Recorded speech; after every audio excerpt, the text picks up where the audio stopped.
10 నిమిషాల్లో paneer curry ready కావాలనుకుంటే ఈ పద్ధతిలో చేసుకోండి.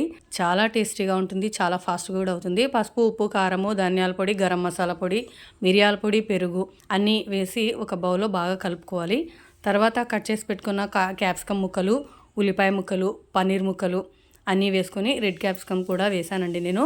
అన్నీ వేసి బాగా మిక్స్ చేసుకోవాలి. ఇలా బాగా మిక్స్ అయిన తర్వాత వాటిని పక్కకు పెట్టేసి స్టవ్ పైన బాండీ పెట్టుకొని ఆయిల్ వేసుకోవాలి. ఆయిల్ పెద్దగా పట్టదండి, కొద్దిగా వేసినా సరిపోతుంది. కాస్త జీలకర్ర వేసి కట్ చేసుకున్న టమోటో ముక్కలను కూడా వేసుకోవాలి.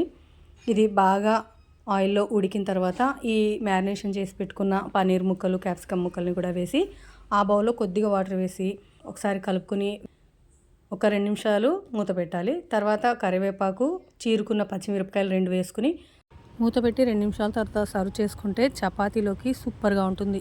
మనం ఇంట్లో లేనప్పుడు పిల్లలైనా చేసుకోవచ్చు.